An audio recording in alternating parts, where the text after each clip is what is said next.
বন্ধুরা নমস্কার। 23 তারিখ দুপুরবেলার মধ্যে আপনার মহারাষ্ট্র বিধানসভা নির্বাচনের ফলাফল প্রকাশিত হয়ে গেছিল। কোন দল ক্ষমতায় আসছে, কোন জোট ক্ষমতায় আসছে তা স্পষ্ট হয়ে গেছিল। অর্থাৎ বিজেপি নেতৃত্বাধীন এনডিএ জোট বা মহায়ুতি যে মহারাষ্ট্রে আরো একবার ক্ষমতায় বসতে চলেছে সেটা স্পষ্ট হয়ে গেছিল।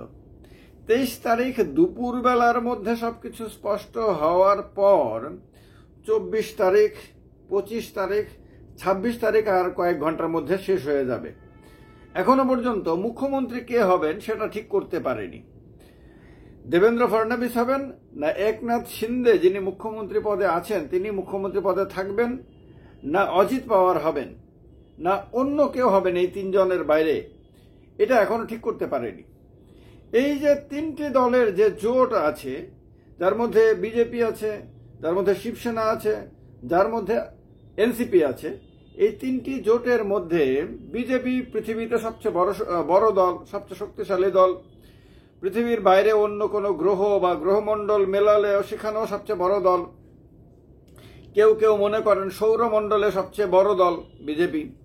আর এনডিএ এই মুহূর্তে সৌরমণ্ডল না এই মিল্কি ওয়ের মধ্যে সবচেয়ে বড় জোট।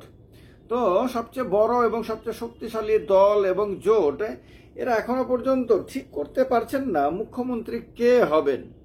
মহারাষ্ট্রের মানুষ এখনো অনিশ্চয়তার মধ্যে রয়েছে যে মুখ্যমন্ত্রী বিজেপি থেকে কেউ হবে, না শিবসেনা থেকে কেউ হবে, না এই দুটো দলের বাইরে এনসিপি থেকে কাউকে করা হবে।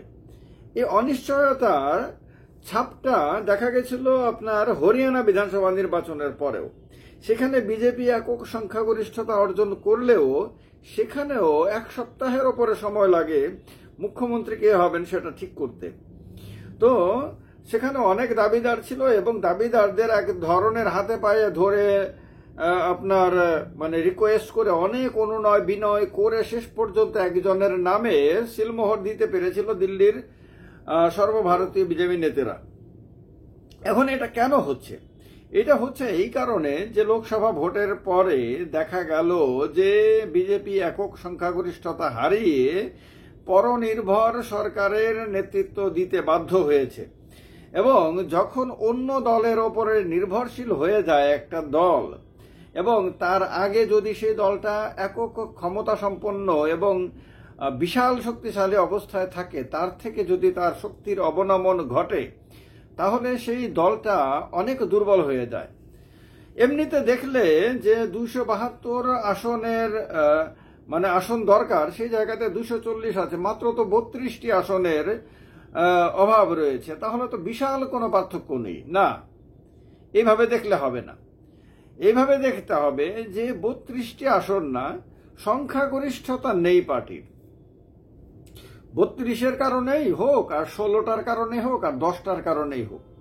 আর এর চেয়েও বড় কথা হলো বিজেপির পক্ষে অন্য দল ভাঙিয়ে এনে সংখ্যাটা 272-এ পৌঁছে দেওয়াটা সম্ভব হচ্ছে না। কারণ এমন দল মাত্র দুটো রয়েছে যে দলগুলো আপনার সমর্থন করলে পরে বিজেপির এই টেনশনটা কমে যায়। এর মধ্যে একটা আছে সমাজবাদী পার্টি আর একটা আছে তৃণমূল কংগ্রেস। বাদ বাকি সবগুলি দল আপনার প্রয়োজনীয় 32 থেকে অনেক কম।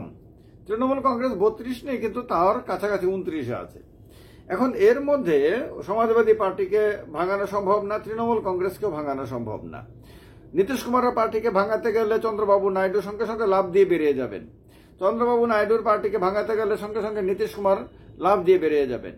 তো যার ফলে অন্য দল ভাঙিয়ে এনে এমপিদেরকে একত্রিত করে 32 জন এমপিকে বিজেপিতে ঢুকিয়ে নিয়ে একক সংখ্যাগরিষ্ঠ দল হয়ে যাওয়ার সুযোগটা বিজেপির কাছে আপাতত নেই।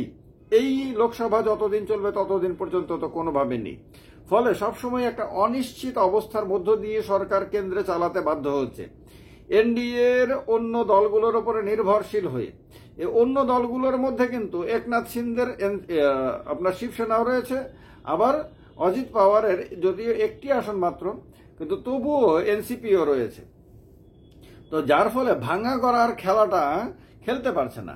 মহারাষ্ট্রে এবার যেটা হয়েছে 133টি আসন বিজেপির একার কাছে রয়েছে, আর মাত্র 12টি আসন, হ্যাঁ মানে 12-13টা আসন হয়ে গেলেই সংখ্যাগরিষ্ঠতা হয়ে যায়। কিন্তু এইটা অন্য দলকে ভাঙাতে গেলে মুশকিল হয়ে যাবে, কেন্দ্রীয় সংকট হবে, ভারতবর্ষে বিভিন্ন রাজ্যে সমস্যা হবে, বিভিন্ন সহযোগী দলগুলো সেক্ষেত্রে বিদ্রোহ করতে পারে। যার কারণে এই অল্প কয়েকটা আসনের জন্য বিজেপিকে আপনার একনাথ শিন্দের শিবসেনার উপরে নির্ভর করতে হচ্ছে, আবার অজিত পাওয়ারের এনসিপির উপর নির্ভর করতে হচ্ছে। হ্যাঁ, বিজেপির কাছে একটা বিকল্প সুযোগ রয়েছে যে একনাথ শিন্দের সঙ্গে যদি বনিবনা না হয় তাহলে তার দলকে বাদ দিয়ে এনসিপির সঙ্গে আপনার অ্যাডজাস্টমেন্ট করতে পারে। আবার এনসিপির সঙ্গে যদি অ্যাডজাস্টমেন্ট না হয় তাহলে শিবসেনার সঙ্গে করতে পারে।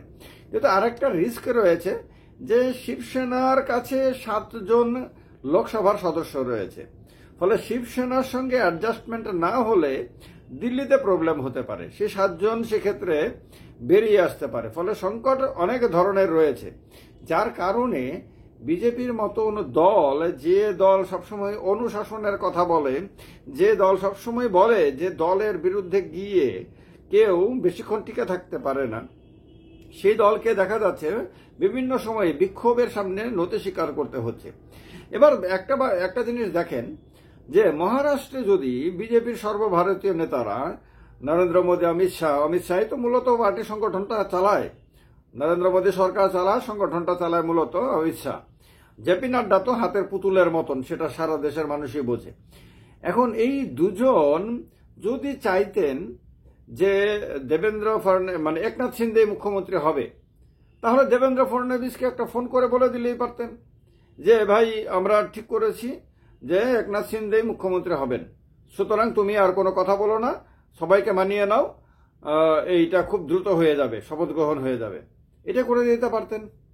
এটা কিন্তু করেননি বা করতে পারছেন না, কারণ সর্বভারতীয় বিজেপি নেতাদের ভয় আছে যে যদি চাপিয়ে দিতে যায়, এখন যেহেতু কেন্দ্রের দুর্বল অবস্থায়, সেক্ষেত্রে মহারাষ্ট্রে বিজেপির মধ্যে বিদ্রোহ হতে পারে, সেই ক্ষেত্রে বিজেপির বিদ্রোহ দমন করতে অসমর্থ হতে পারে কেন্দ্রের নেতারা।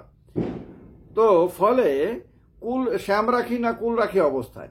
আবার একনাথ শিন্দের কে বলতে খুব কষ্ট হচ্ছে যে ভাই তোমরা দেবেন্দ্র ফডনবিসকে মুখ্যমন্ত্রী মেনে নাও, কারণ সেই ক্ষেত্রে একনাথ শিন্দে যদি বেঁকে বসে তাহলে মুশকিল হবে, সেটা কেন্দ্র মুশকিল হবে, রাজ্য মুশকিল হবে। ফলে এমন একটা সংকটজনক অবস্থা বিজেপির সামনে উপস্থিত হয়েছে যে সংকট থেকে বেরিয়ে আসতে গিয়ে কাল ঘাম ছুটছে নেতাদের। আপনারা এর আগের যে 10 বছর যখন বিজেপি কেন্দ্রে একক সংখ্যাগরিষ্ঠ ছিল, তখন আপনারা দেখেছেন যে যেখানে যেখানে বিজেপি বিজয়ী হয়েছে সেখানে মুখ্যমন্ত্রী নির্বাচন করতে বিজেপির বেশি সময় লাগেনি। আর এইরকম অনেকে দাবি নিয়ে কেন্দ্রের নেতাদের উপর প্রেসার ক্রিয়েট করার সাহস পর্যন্ত পায়নি। ফলে একচ্ছত্র আধিপত্য ছিল কেন্দ্রের নেতাদের, এবং তারা যেটা ভাবতেন সেটাই খুব সহজে করে নিতেন। তারা যেটা ভাবছেন এটা বাকিরা শুধু গন্ধ শুকে সেটাকে মেনে নিতে। তো এই অবস্থাটা পাল্টে গেছে।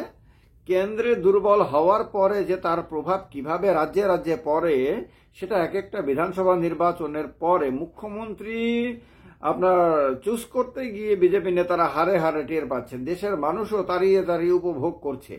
তো এইরকম একটা অবস্থাতে আপনারাও নিঃসন্দেহে সবকিছু দেখছেন এবং বুঝতে পারছেন যে কেন্দ্রে মানে সবকিছু ডগমগিয়ে যাওয়ার কারণে মহারাষ্ট্রে আগামী কদিনের মধ্যে মুখ্যমন্ত্রী চুজ করতে পারে, সেটা এখন সারা দেশের মানুষের কৌতূহলের বিষয়।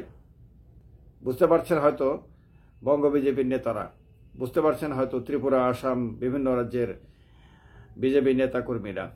আসামেও কিন্তু অনেক দিন সময় লেগেছিল, মনে আছে নিশ্চয়ই আসামবাসীর। বাংলাতেও কিন্তু পশ্চিমবঙ্গ বিধানসভার বিরোধী দলনেতার বিষয়টা নিয়ে কিন্তু অনেক ক্ষোভ বিক্ষোভ রয়েছে বিজেপির ভিতরে।